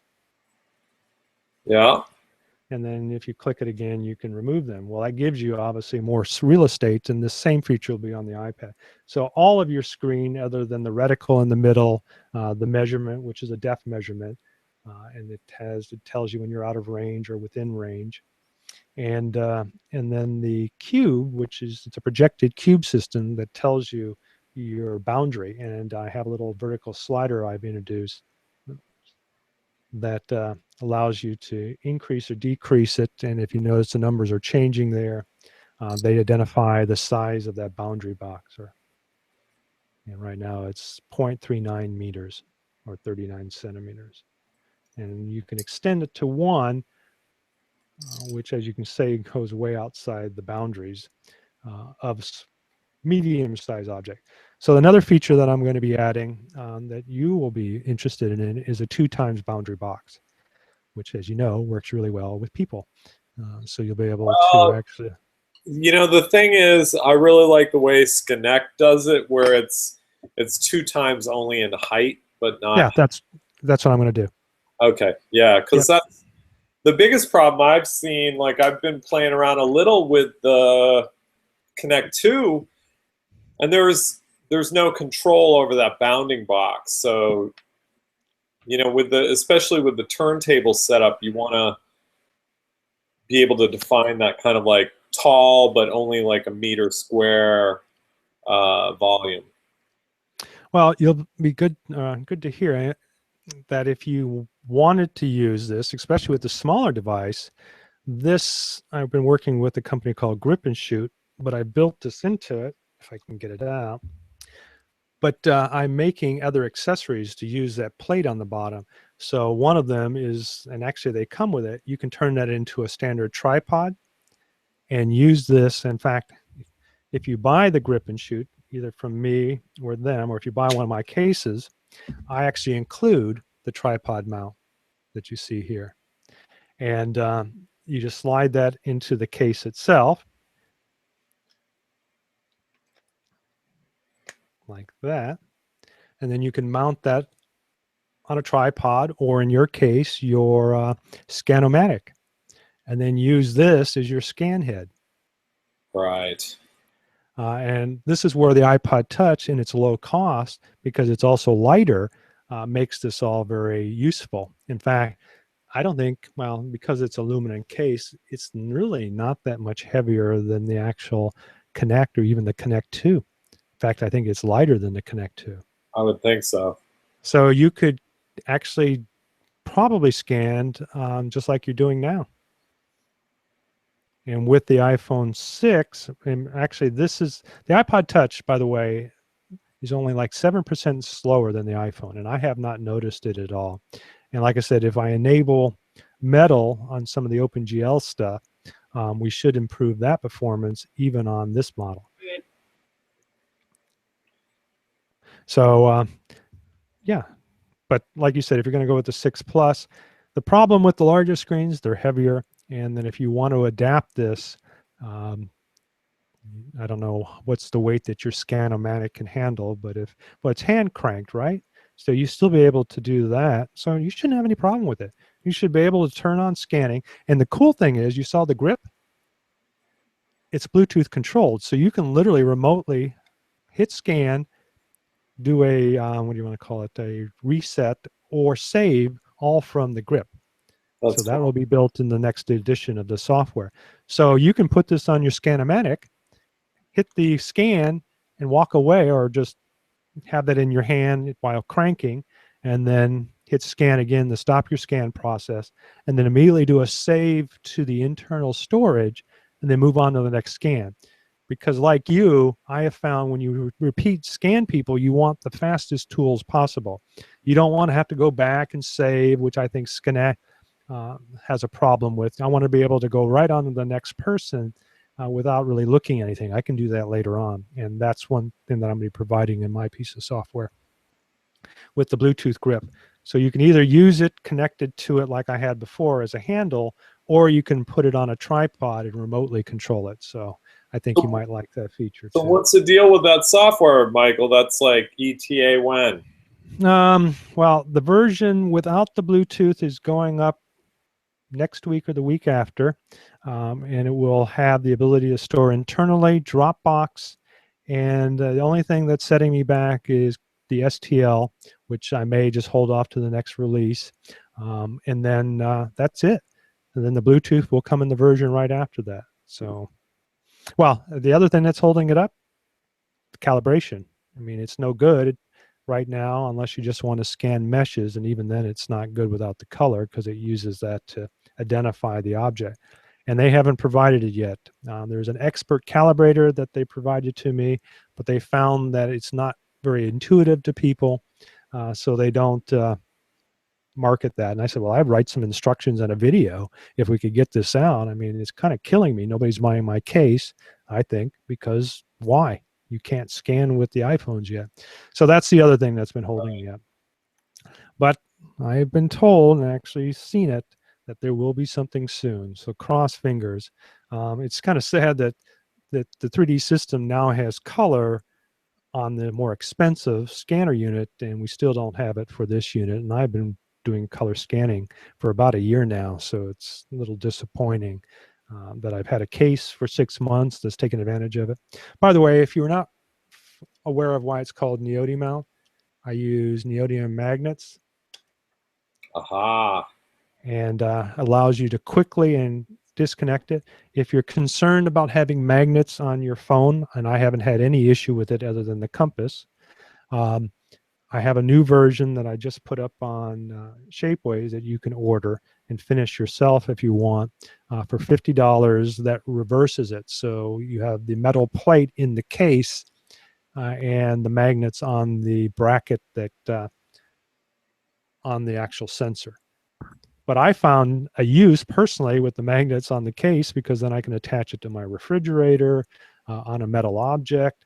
I've got a lighting system that I can use with it if I want to do video. So I find it personally more useful to have the magnets. I have tested it extensively with the 6 Plus now, and it has worked very well. No problems with the camera. So I think Apple really didn't do some real demanding testing on it, and the one video out there only shows the camera with one of these little cheapy magnet lens systems right over the lens of the 6 Plus. And what it was doing is creating oscillation with the optical stabilization system in it. And the guy even said that one of his lenses works great, one of them doesn't. I think it was just an inferior magnet, maybe not balanced properly, and it was just oscillating. And as mentioned, I've tested this on 6 pluses with no problem at all in the optical stabilization or the focus. So, I mean, and that's not hundreds of tests, but to me, that's a good indication that this isn't affecting it. But like mentioned, I do have a version that doesn't have the magnets on the case. I also have a new version of the 6 Plus, just in case, where the magnet closest to the lens is an 1/8 inch. So it's like 4 times less the magnetic flux of the previous magnet. And it really doesn't affect it. In fact, other than I like the solid grip of the 1/4 inch, the 1/8 work very well. That's what I have on this case. And it locks it in place, but the 1/4, man, you could throw it around the room and it still would stay secure to the case, which is one of the reasons I went with it. But like I said, going with the 1/8 even reduces it further, so I don't see there ever being an issue in that area. Plus, I would think from an engineering standpoint, just because magnets are around, you wouldn't want your optical stabilization to be interfered by it. So why they were using ferrous materials in the development of, I don't know, that could be that. But I guess there are actual coils, so maybe it was influencing the coils. But like I said, tested it, it doesn't seem to be an issue with any of those. Cool.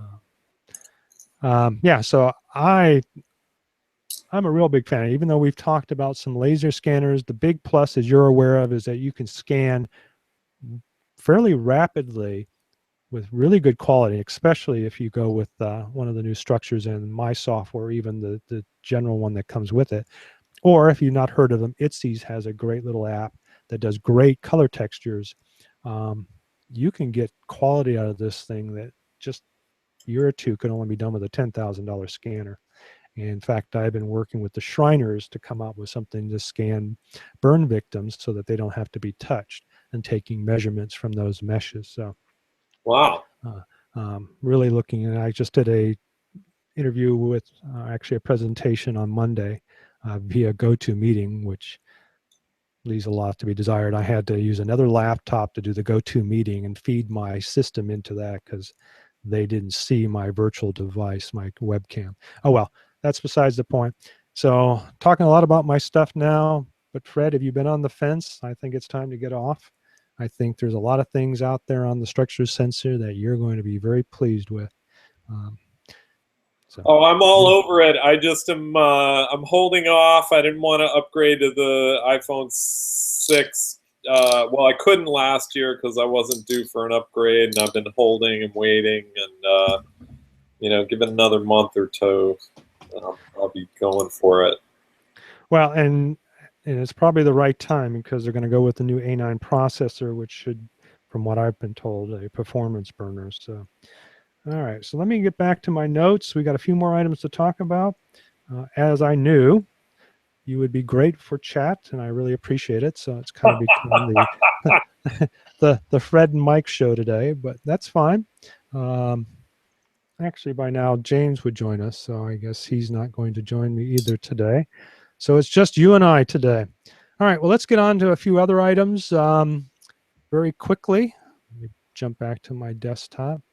And that is the FDA has just approved a technique. Great.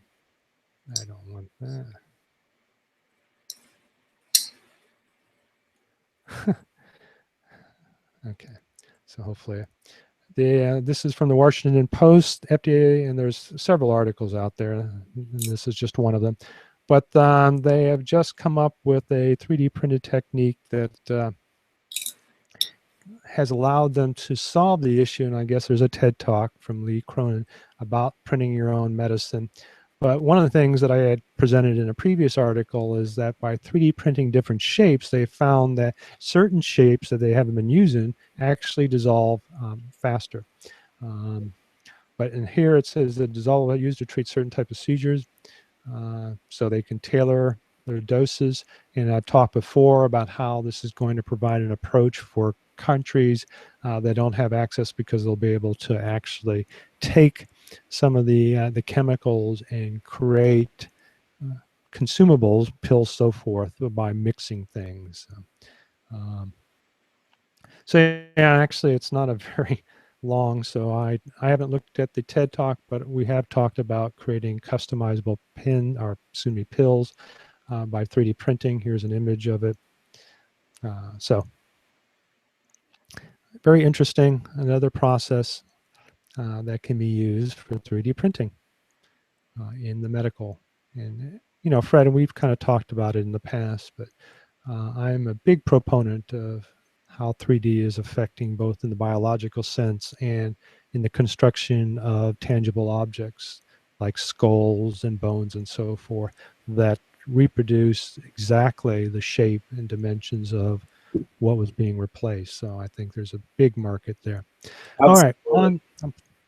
sorry, Fred, go ahead. No, absolutely, and you have your finger on the pulse of that more than anybody else out there, I think. And you know, I think the dilemma that 3D printing has right now is finding what is that sort of tipping point application to get it into the mainstream. And I think more than anything, the medical applications are really where it's at.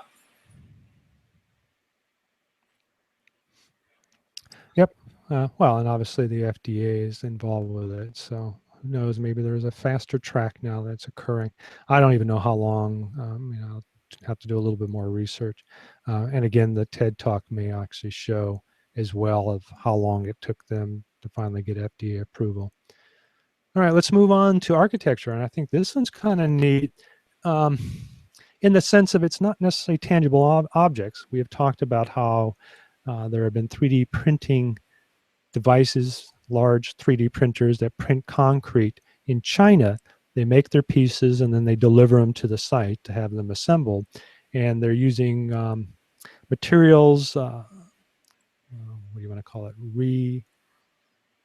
I can't think of it, but essentially being more eco-friendly by reusing materials and waste materials in order to create the products themselves. But here's another, and this is kind of interesting on how architects, by using animation, are able to, let's see, I don't know if the video will play, but essentially I think I talked about this individual before, but she's using her architectural skills to create renderings so that they can be seen in movies. So I'm assuming you can't hear that, right, Ted? No, I don't hear it. Okay. So essentially, she's talking about how she's utilizing animation along with her architectural skills to develop films. And as you're probably aware of, a lot of the sets being made in Hollywood now are done by architectures and rendered in order to create, in the old days, what did they call it when you painted on glass? Matte paintings? Matte painting, yep. Yeah, so a lot of this is being replaced by 3D functionality where you can actually move cameras around. So a lot of things that you see now don't even necessarily have to be green screened in, just matte shots where they're just put in the background are being used over and over using these type of techniques. So as they show here, they created the renders and then they apply standard computer animation. And since, as you're probably aware of, I've been dabbling in this for, gosh, 2 decades now. I've seen some huge changes in both the technology and the tool sets, as you probably have, to make this happen. As you said, you were using ZBrush.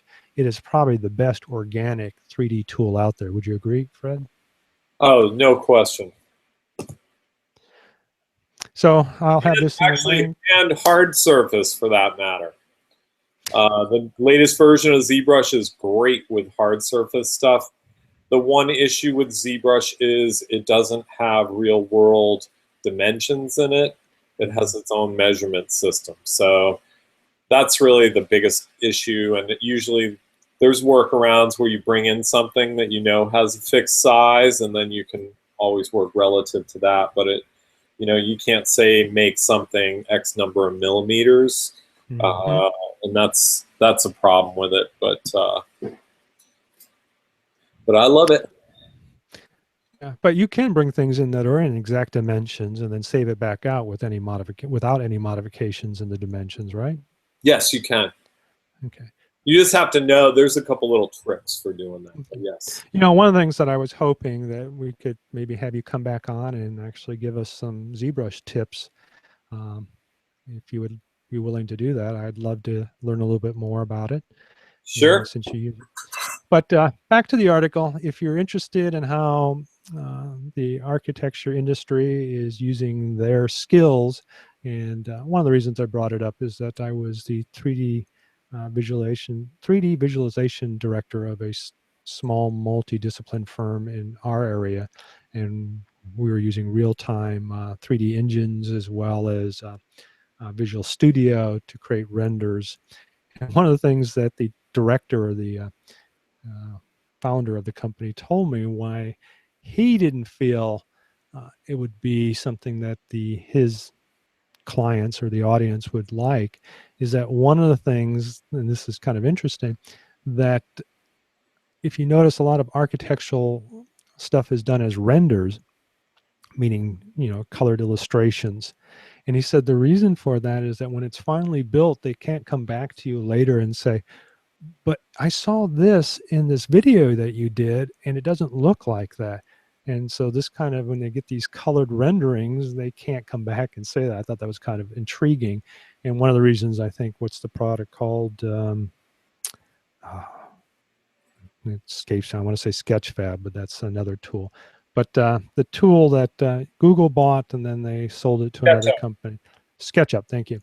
Trimble. One of the, I'm sorry? Trimble is now. Yeah. Trimble, exactly.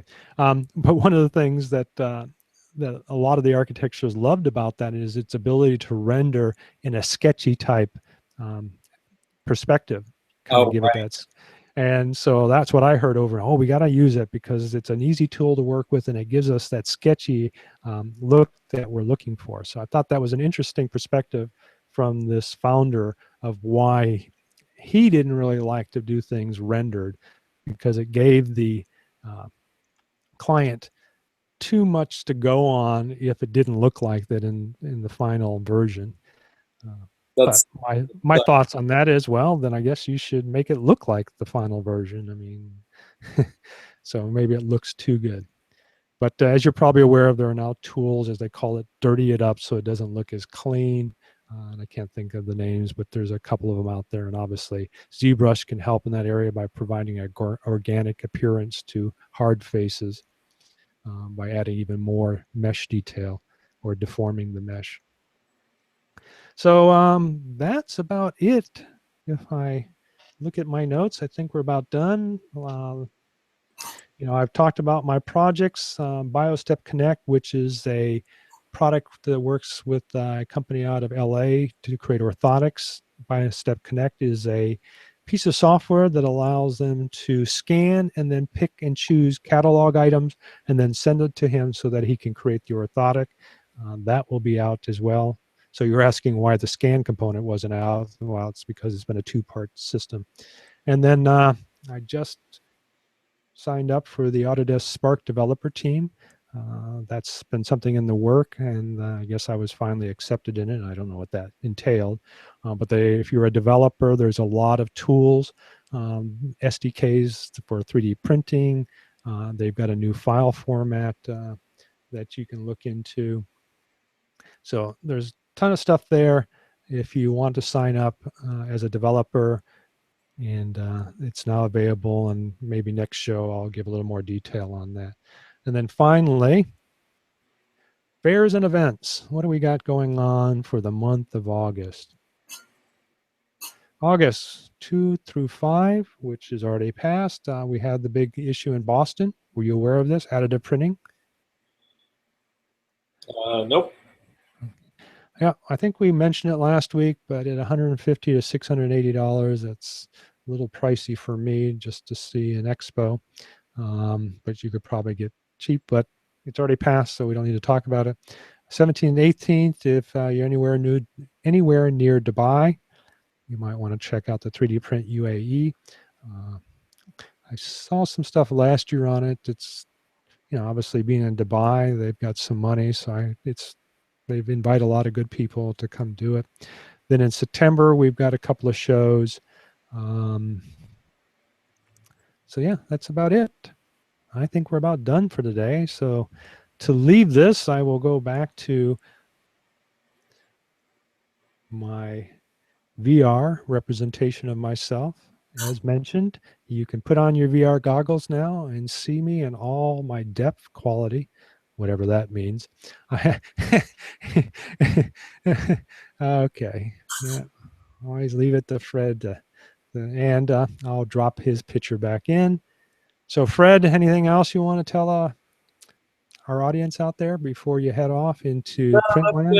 I'm going to be at New York Maker Faire with Scanorama, and we're bringing Luna Park back to Maker Faire. So I'll be out for that, and I look forward to. So you're actually going to be bringing Luna Park to Maker Faire in New York? Yeah, anybody who has a truck, I need to find a truck to borrow. Wow. So yeah, maybe a big truck. On that note, is this already in the museum? Can people see Luna Park, or is it still? Sure. It's up on view in the Coney Island Museum in Brooklyn. You can find all the information at coneyisland.com. But they're taking it down for a week and a half, and it just so coincided with the Maker Faire. So we're going to repaint in the museum and put it back up right after Maker Faire. But I decided I'm going to go for it one more year. So, well, I think Maker Faire. When does that start? That's still a ways off, right? September, late September, 23rd or something. Maybe. Oh, it's not that far off. Got to figure out how I can get out there. Oh well. Well, if I can't, Fred will be out there. He'll represent the 3D market really well. So on that note, I'll jump back to my camera. Again, if you want to try out VR goggles on the All Things 3D in Review show, here I am with Fred down in the bottom there. I wonder how that's going to look where I'm in stereo on your VR goggles. I don't know. I guess I'll try it when I finish this up. I have this little image of you on just one side of the screen. You have to close one eye to look at Fred. Otherwise, he'll be blurry or something. I don't know how that'll work, but I guess I'll find out. So on that note, thank you for joining us. This is Mike Balzer of All Things 3D on our weekly show, 3D in Review, for, what is today? I think today is the 7th of August, 2015, where we covered today as well as last week's news, or this week and a little bit of last week's news. So on that note, Fred, bye. Bye-bye.